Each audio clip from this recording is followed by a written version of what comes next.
myself for this full moon in Libra, y'all. The energies are heavy. I feel good though. A little bit tired, not too tired. This meditation today is going to be so beautiful. The energies out here in nature.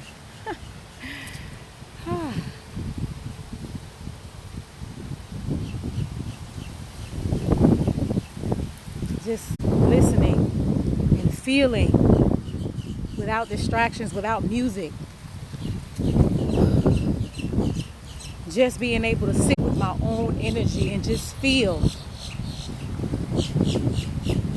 I realized that there was a reason why I always preferred working out in nature as opposed to going inside of gyms.